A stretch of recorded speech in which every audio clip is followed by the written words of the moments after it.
A warm welcome to all of you who have come to hear this talk by Professor Shaibal Sarkar, who has been declared the award winner of the Dr. P.K. Patwardhan Technology Development Award. I'll just give you a brief introduction about the award itself. The Dr. P.K. Patwardhan Technology Development Award was instituted in the year 1999 at IIT Bombay, thanks to a generous donation by Dr. P.K. Patwardhan and his family to promote technology development and transfer. This award is given every year to the best technology development effort in IIT Bombay, which has resulted in technology transfer for overall social benefit. It was the vision of Dr. P.K. Patwardhan, who strived to see technology transfers from creators of technology to users to realize public good. A committee of experts, both internal and external, constituted by the director, has selected the awardee. Professor Shaibal Sarkar has been awarded for his technology development effort entitled Development of Thermal Atomic Layer Deposition System. Technology transfer is one of the major outcomes of research at IIT Bombay, and in some sense a very well-loved outcome for IRCC, or the Dean R&D's office, in addition to patents, publications, and so on. So I heartily congratulate Professor Shaibal Sarkar. Incidentally, he will be awarded on September 5th on Teachers' Day. Today is, of course, only the talk, the technical part of his work he'll be presenting here. I request Professor Rangan Banerjee, who is the head of Department of Energy Science and Engineering, to give a brief introduction to Professor Sarkar and his work. Good afternoon. It's my pleasure to introduce my colleague in the department, Professor Shaibal Sarkar. Professor Shaibal Sarkar has been with the Department of Energy Science and Engineering from September 2009, and he has been working in the area of narrow porous solar cells based on inorganic and hybrid materials, all different types of materials. And Shaibal actually, before he joined us, once had the, I think, the world record for the most efficient dye-sensitized solar cell. He did his PhD from the Weizmann Institute, and then he had 2 postdocs at Colorado and at Missouri. And like most people who work on cutting edge and materials, and if you're looking at materials at the nano level, you're not necessarily satisfied with the instrumentation that you have. But very few of us actually sit down and make our own instruments, and that is what Shaibal has been doing. He's been developing atomic layer deposition machines, and to the best of our knowledge, this is the only indigenous ALD which has been developed, and he has actually been able to get industry interested in it, and the Indian industry which will work with this technology is going to give some of the foreign counterparts a run for their money. So we are delighted on behalf of all our colleagues in the department to be here to introduce Shaibal to all of you, and then over to Shaibal. So thank you very much for your kind introductions, and thank you very much for coming over here in this torrential rain.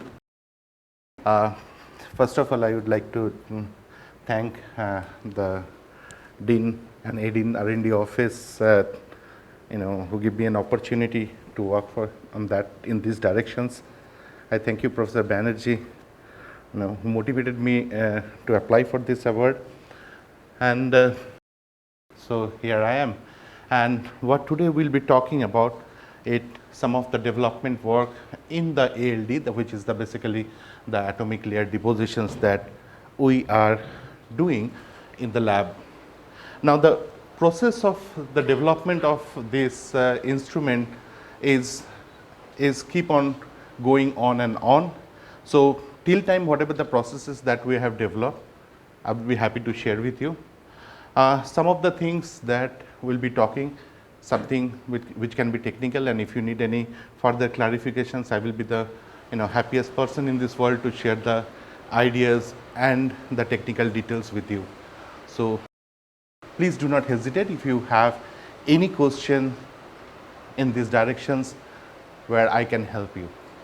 So in today's talk, I will be mostly, try to concentrate on the development of the instrumentations. However, when you talk about the development of the instrumentations, may not be a lot of, will not be talking about a lot of flanges or the lot of diagrams that we have done, the mechanical diagrams, but mostly we'll be talking about that how our development helps us scientifically to achieve the goal which is better than that of the some of our competitive groups. So that will be that I will be trying to concentrate on. Of course, I will be talking something like which is a contemporary, whatever the things has been done elsewhere and where we are holding an upper hand. Of course, I will be talking mostly about the upper hand thing over here, and that is what this talk is all about. Now, since as we know that atomic layer deposition is something which is a vacuum based depositions, so when I would like to describe that what is the atomic layer depositions, I would definitely would start with something where we can compare with something with the atomic layer deposition with the other vacuum based techniques. And I will concentrate mostly on the vacuum based techniques because I would like to compare with the apple with apples, okay, not apples with oranges or bananas. So let me, before I move on to the ALD, so let me look at it how ALD differs from the other competitive vacuum based techniques or the vacuum based thin film depositions that it is available, in general in this scientific community. So let me come up with one thing, which is that what is the vacuum based technique, what is the vacuum based thin film depositions. And when I'm talking about what is the vacuum based thin film depositions, I'll be start with an example which is a physical vapor depositions which can include thermal and sputtering, maybe some of the e-beams and some of the other things, but it can be a generalized. So what do I do, or what people do when they have to deposit a film? Now when they have to deposit a film, they have to come up with the material. Now this material has to be deposited on top of a substrate, and because that is how you optimize for your material usage and the device performance. So when you would like to make this material sit on the substrate, then there is a one way you can do it, you just thermally evaporate it. When you thermally evaporated it, that solid phase or sometimes maybe liquid, okay, this solid phase will go to the gas phase, and this gas phase will come down and stick to the substrate because substrate and the gas phase are in a different temperature. So it's a kind of some condensation, along with there are some other van der Waals and other interactions are there, but something like we can start with the condensation. So if you have a condensation, then we can deposit some material which is depicted over here with this large red spots. Now when we do this process, we cannot do it in atmosphere because when we will heat, this has to vaporize, and these vapors can react with the other constituent gases. So we will cover up and will evacuate it and do all the process in a vacuum so that I can deposit my pristine material, not the oxide or any other compounds, or we will not have any much of the impurities over here. As a matter of fact, if you look at the this is a scanning electron microscope of a representative image which is happen to be the CZTS, which is the copper zinc tin sulfide, which is a very nice solar cell material, absorber material.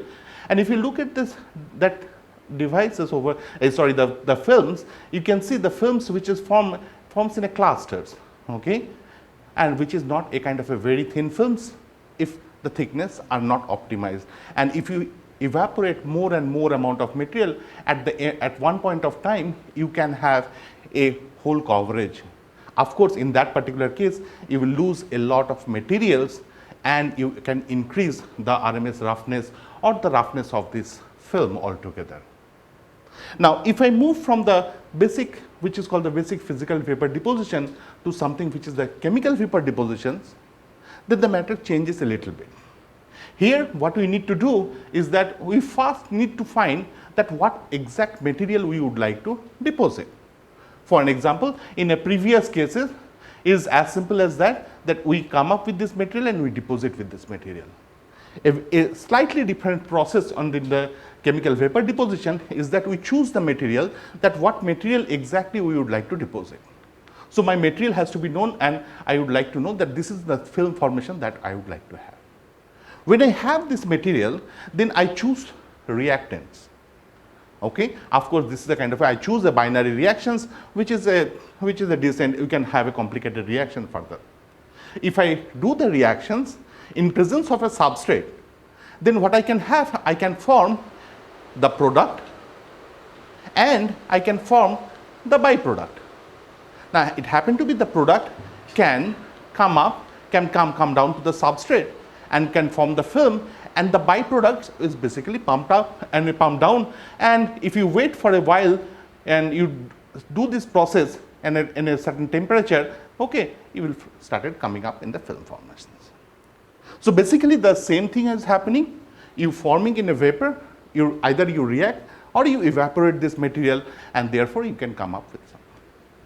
Now basically, if you look at one very characteristic differences, in the previous cases I have the differences in this red balls are a bit scattered, but here I put this in a close proximity. I will come to this particular matter in a later on the stage, but this is just for your information. This is the kind of a take-home message from these two slides. Now, in comparison to the chemical vapor deposition or the physical vapor depositions, the ALD is a little bit different than that. What do? We choose a substrate. When you choose a substrate, any substrate or most of the substrate is a hydroxylated surface. That means you have some bound water on that. Be it oxide, be it any other substrate, most substrate you have some bound water. You take that substrate, of course, I am talking inside the vacuum, under the vacuum, you take the substrate and come with a reactant. As I told you in the previous slide, you have two reactants which reacts together, but here I choose one reactant. I choose one reactant, I get it reacted with the substrate, and it forms a kind of a self-assembled type of monolayer. That means all these reactants, this reactant will react with the functionalized group and will form a self-assembled monolayer.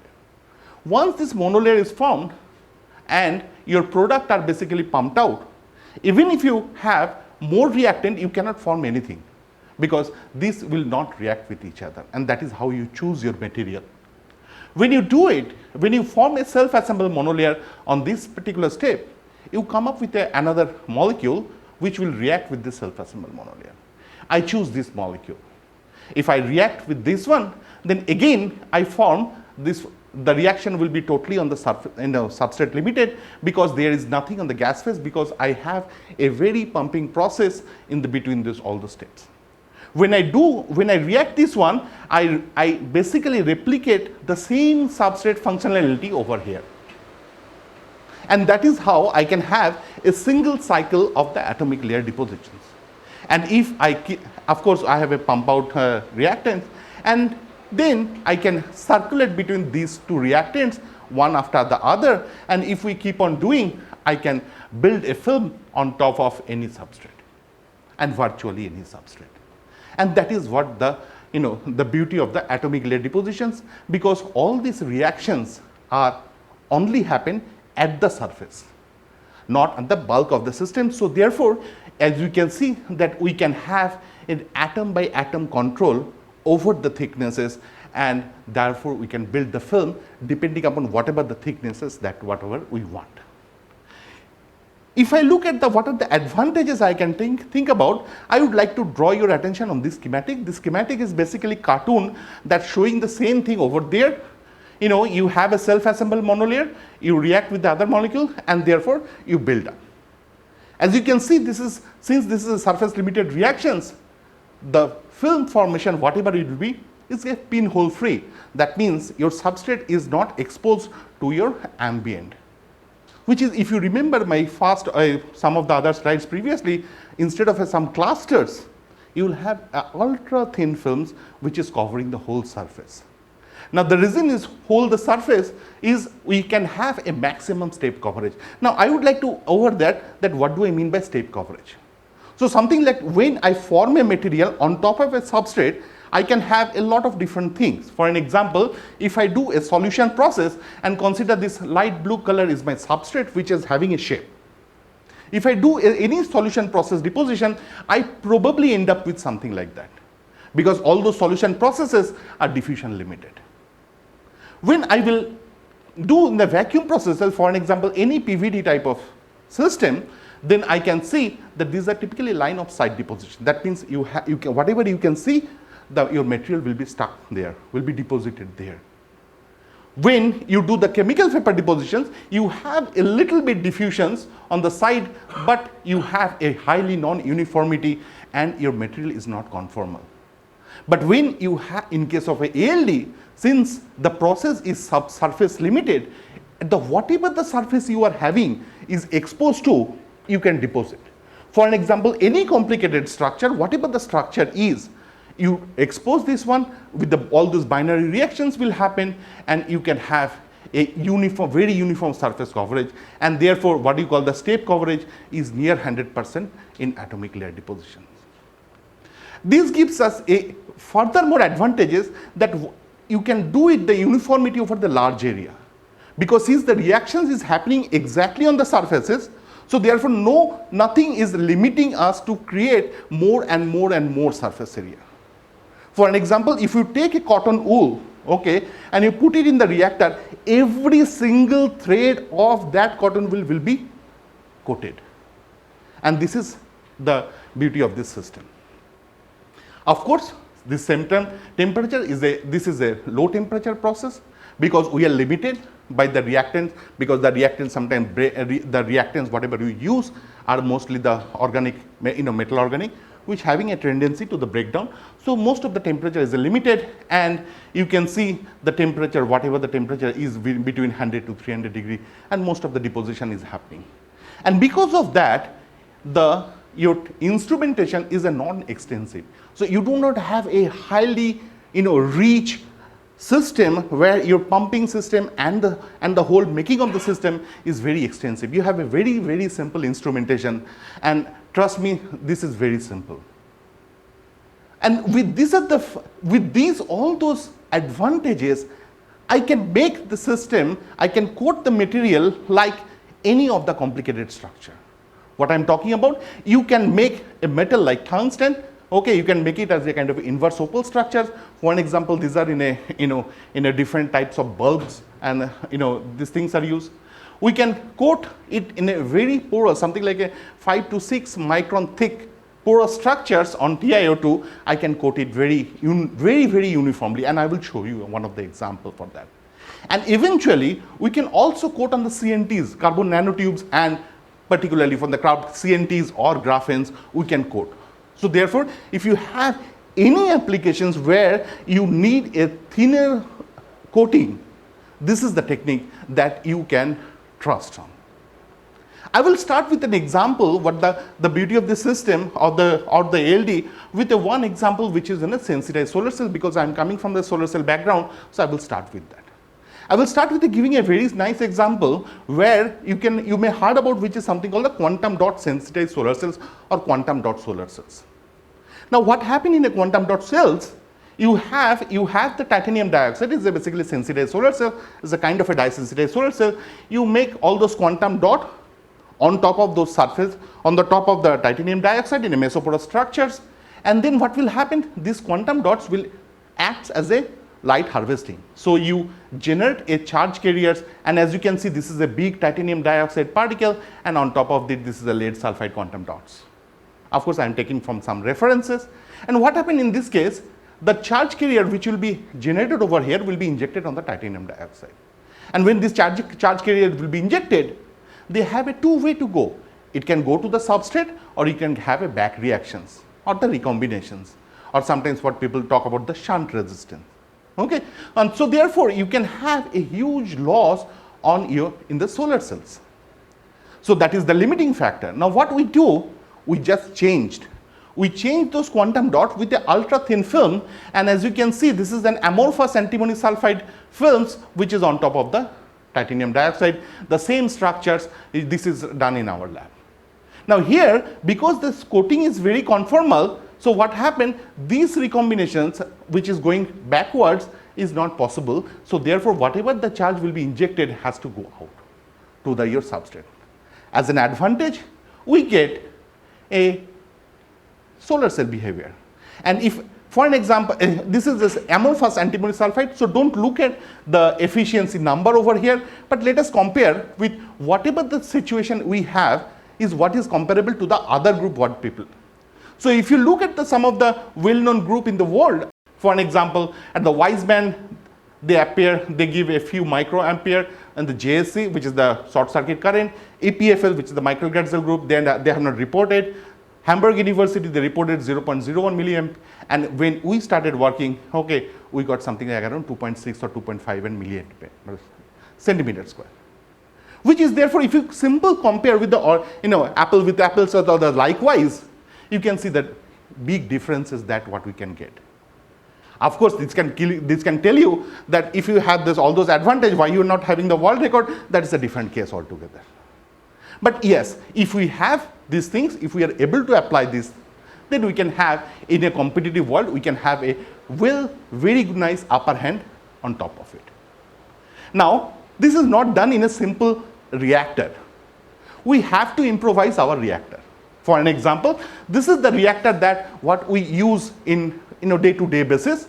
When we do these reactions in two different reactors, and we develop the other reactor, that means we improvise, be customizing on the particular whatever you want. That means you customize your reactor on the need basis. So because you have to have deposited material in a very mesoporous structure, so you improvise on the reactor, and if you improvise on the reactor, you see the differences. This is the conventional reactor or the conventional flow type reactor that what you can do. But if you just a very simple improvisations, okay, you can change your parameters really nicely, and then you can improve your device performance. Now, at the end of the day, again, I am telling that this is not the device performance that we are looking at it at the time in the people who are talking about in the solar cell community, but this is a comparison for a ideal material which is available at us. Now, we apply the same atomic layer deposition in many different applications. In mostly at this moment, I am concentrating on the amorphous structures because the amorphous structures are nice. When you do this apply, in case of a perovskite solar cells, we see a really very interesting result. I will try to give a short preamble in order to describe the result. This is the titanium dioxide based perovskite solar cells, and you can see there is a lot of hysteresis. That means the material, the scan directions, your device parameter depends on the scan directions. And there is a lot of theories, lot of ideas, lot of papers which shows that why this is so important or why this hysteresis occurs. We had a strong belief that your hysteresis comes from the interface. So we changed the material from the titanium dioxide to the niobium oxide. Because niobium oxide having a similar band structure, and the niobium oxide I can deposit with ALD, and I have a very nice control over my thickness, I have a very nice control over my material. And you can see the differences, the hysteresis, which is kind of a very misleading parametric, manipulations, I would say, is now reduced. And therefore, you have an improved cell with the improved stability. Now, if you say the improved stability, but this is not a good comparison, so I will compare with some of the existing technique. For an example, if I use the same titanium dioxide with with the sputter deposited, this is your device performance. If it is a spin coated, this is the device performance. If it's that ALD, your performance goes up. Okay, it is as simple as that. Okay, we are understanding. Of course, it is the observations.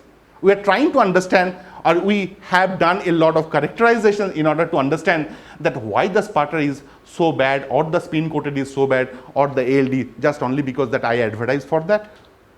But we have a certain definite answer for that, and may not be this is not the place where we can talk only on the photovoltaic activities. Of course, we extended this activity on developing the encapsulants. Now, when people are talking about the perovskite, particularly the silicon people, says that this material is unstable. Of course, it is unstable, it reacts with the ambient, but of course, when we are able to make a good encapsulant, this material can stable. So for an example, if I develop a cell, if I develop a simple cell, and in this ambient, if I measure, my cell will exist for couple of hours, not more than that. That means it is so reactive with the water. But if I make a encapsulant, and these encapsulants are maybe of something like 10 nanometer, I can wash the cell with the flowing water, and if I wash the cell with the flowing water, before and after washing, it is same. So that means these systems can give us a fantastic encapsulant for that. We also extended our stability testing, and right now we are near to the 3,000 hours. And as you can see, this is the dotted line, which is just a kind of a guiding line for your eyes. The total cell performance has reduced in approximately 2,800 or 2,900 hours, is approximately 90% of your initial device efficiency. So that means at least this material is stable for 3,000 hours for the time being, I can say so. And that is happened only because of the fact that we are able to do a nice encapsulant on top of this material. This material, again, all those materials, again, we are collaborating with some of our colleagues over here, and we make some batteries, and some of the students are collaborating with Professor Sagar Mitra's group in the Department of Energy Science, okay, and Engineering, okay, and we are having a lot of activities in the batteries. I would like to skip the batteries at this moment because I don't understand much in the battery. So, but this is a kind of a example that what I can cite. Most of the, until time, as you can see, that most of the cases we deposit the material as an amorphous. That means it do not have a proper crystalline structure. But if I am able to manipulate my interface, I can deposit either an amorphous structures or can crystalline structures. So that means, for an example, it is deposited on copper, and if you have a thin layer of cuprous oxide, it basically gives us an opportunity to grow in oxide, which is the crystalline instead of a amorphous. So that means I have a system where I can grow a material. If I want a crystalline, I can go for the crystalline. If I want an amorphous, I can go for the amorphous, just with the play of the little bit on that one. We can further develop. We can make some organic-inorganic heterostructures, we can make flakes, and so on and so forth. Most of the things, whatever I am showing, apart from the fact that the sensitized solar cells, you can do it in most of the things in a commercial reactors. And these are some of the representative pictures of the commercial reactors. This is something what we have in CEN, and I think they have a couple of them or more than that. I think a couple of them, right? Okay. So you can do it in the reactor. But what the advantages or what is the uniqueness that what we are having? We are having an uniqueness with our in situ measurement. We can do a lot of different in situ measurement, for an example, quartz crystal microbalance, and we can measure a few nanogram changes per centimeter square. So really we can look at the chemical changes at the surfaces, which is in the basis of the few nanogram. That means you can calculate basically, or in other words, you can calculate the number of molecules that what we are reacting. For an example, I am giving one simple deposition of copper sulfide. What you are looking at, that you are looking at some staircases.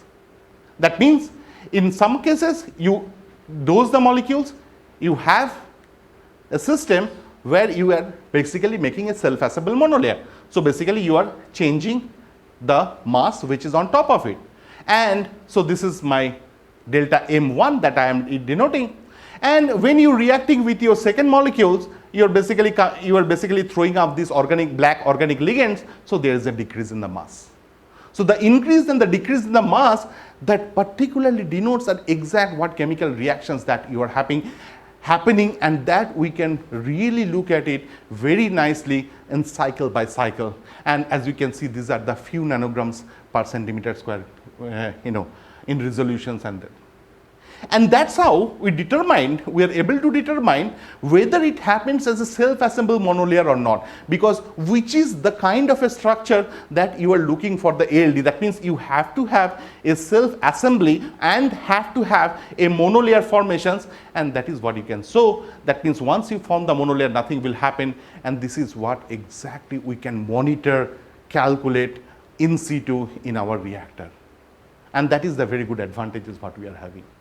If the reactions is not going to the ALD and the CVD, you don't see that this self-saturation behavior. You can see a kind of a linear increase, and then you can say that your reactions is not happening. This gives us an opportunity also to study the nucleations and the growth. I chose three very different examples of bismuth sulfide, antimony sulfide, and antimony selenide. And you can see that how the growth characteristic differs in material to material and surfaces to surfaces, which gives us a very nice understanding and in depth that how exactly the material is forming on top of the other. And in fact, it is very important when you are doing the quantum well structures or something like that. I'm not going what is quantum well structure, but which is the kind of a multi-layer structures on top of it or not. And you can study really nicely. Now this QCM, what people are talking about, is a kind of a known technique in the world, but what extra we have done. So let us compare, okay, something what the existing report and our report. So this is a QCM report on the, I think it is a tungsten, a molybdenum sulfide growth, okay, in the QCM, and you can see that nice step which shows that how molybdenum and sulfur, molybdenum and sulfur, molybdenum and sulfur is tagging. Now, if I could like to compare with our result with some of the existing literature result, this is the 2011 result, which is also the molybdenum oxide, okay, and with mostly the similar chemicals, okay, and you can see the structures that what they are getting in terms of the commercial reactor. Now, you can think about that this is a 2015 publication, so in the 4 year there is a development. I would like to put it 2017 publications on a similar structure, which is the molybdenum oxide again, okay, and this is the commercial reactor. This is the graph what you are getting from the commercial reactor. Of course, you get a linear growth, but at least, to based of my understanding, the studying of the chemistry is very difficult in this here or this here than that of this here. So this is the kind of advantage that we are having. Also, not only the the quartz crystal microbalance, we possess a lot of advantages with studying with the mass spec and the FTIR combinations. So that means whatever the reaction is happening, I can study at the surface, and whatever the product is forming and the exhaust, I can do. And we also collaborate with some of our colleagues in the chemistry department who do the density functional theory calculations, and we can match, exactly what exactly happening. So therefore, every bits and pieces of the chemistry is now understandable to us. It's not only for the chemistry, but we are also able to do the in situ current voltage measurement, so that I can study the evolution of the electrical properties of the material. For an example, this is the zinc oxide, and you can see that for 35 cycle, there is no change in the resistivity. After that, there is a change in the resistivity. But if you look at the characteristics of the material, you can see that from the beginning it is changing. So that means the first 35 cycles of my zinc oxide is basically a electrically dead layer that we are forming. And we can get a lot of very interesting applications from there. I would like to, try to conclude the talk with looking at that what the process of the development that we have done in these directions. So I started my life, though Professor Banerjee mentioned that 2009, but we started, getting the money from the IRCC, and we started the first lesson that what we learned is making the first purchase order. Okay, that is what my achievement in the 2010, and we built our reactor in the 2011, and this is our first reactor that we developed. 2012 is a kind of a layer that we do not want to talk about, because in principle, we have not done anything. Okay, but in the 2013, we are able to do our FTI incorporations, and our first ALD paper has been accepted, which is a kind of a very nice beginning. And that is actually my first profession. In my professional life, this is my first paper that is accepted. Of course, I consider my postdocs is a non-professional life. And this is the reactor that what we have developed. This is my first reactor that has been developed over here. And thanks for the grants from the IRCC which helps us to develop that one. When we started with our first paper, okay, in a consecutive year, we had published something like around 9 papers in the same similar directions, and thanks to a very nice set of people that at the time who are working in the directions. Okay, some of them are graduated, some of them still hanging around. In 2015, there's a decrease because people have started graduating. Okay, and 2016 we have incorporated the mass spec reactor, and in the 2016 the know-how has been transferred to the HHV, had been started. In the 2017, our first commercial prototype reactor which has been developed. Okay, this is nicely looking, but it is not so nice looking in the real world. Okay, it is the kind of the prototype reactor is right now in test in my lab at the department. Okay, and it's working, but the colors are a bit different.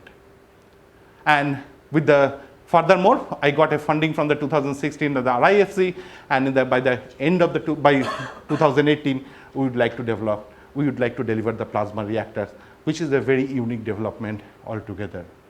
I would like to say that these are the reactor which is developed in our places, which is around 10 to 12 lakhs or around that much money that we invested in order to develop the reactor. This reactor, which is approximately 20 to 25 reactors, in comparison to the current reactor, which is something like around 80 to 90 lakhs or something like a bit more than that. So I think that you can get it in a 1/4 or 1/5 of a price, whatever the current competitive, the foreign multinational companies are offering at this moment, or whatever we have over here. I end up with the acknowledgement. I am thanking to IITB IRCC for my startup grant, which is basically giving us an opportunity to set up the system. The NCPLE phase 1, which has been given for the funding to develop the FTI reactors. Okay, and Sirius, and certainly the RISC grant, what we are in the process of developing the plasma-based reactors over here. I thanks all my colleagues, and of course the heads of the department, which always encouraging us, and of course we have a very healthy competition in the department, which always tells us that to improve further and further. And the students, these are the 2 people who started the work, okay, and who are the major the instrumental for developing all those processes, because all the instrumentations, piping, plumbing, exhausting, keeping the exhaust from one building to the other building, okay, because we want to keep our building safe, okay, and these are the people who are involved there, and also these are the people who are also associated with that. These 3 guys has already got their PhD, and these 2 people are, for last few years, they are also telling that they are done. I would like to thank you for your kind attentions.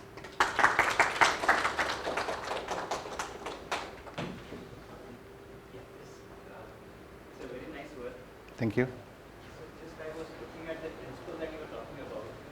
So looks like when we are doing this ALD, I don't know anything about whatever you said.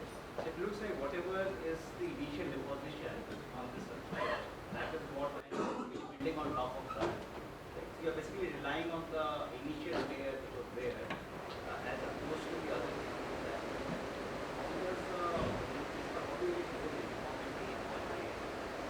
Yeah, exactly. I totally agree on the fact. Okay. Now I will put it in this in a very competitive way. What I would like to inform you that in whatever the surfaces we take, most of the surfaces are hydroxylated. That means a little bit absorbed water will be there. If not there were any adsorbed water, for an example, you put it in a UHB, you cleave it, okay, and you get a surface which is not an hydroxylated surface, then the process of, now this process at this moment, which is beginning with a chemical reactions, that will be, if it is there will be some defects, the kinks, there will be some miscut, and all those will be started as a kind of a seeding layer. So under circumstances where you are doing to a UHB and cleaving the surfaces, also you will form a little bit of the defects, and these defects includes the dangling bonds. So in any other case, in most of the cases, these particular reactions is often happening. However, the reactions of the molecules with that surface is a chemically dependent. So that means if it is a thiolated surface, then your nucleation will be different. For an example, what I am showing you over here. So for an example, this antimony sulfide and antimony selenide, which are deposited on a thiolated surface and an oxide surface. You look at the first few layers. These few layers are very different than that of this one. Most of all the reactions are basically, the reaction chemistry is the same. So the couple of layers or the initial seeding layer will be different. And that is how it is we are dealing with. Okay, so if you would like to give a one monolayer or two monolayer, your interface will be preferable. You have to have a preferred chemistry for the interface. Thank you.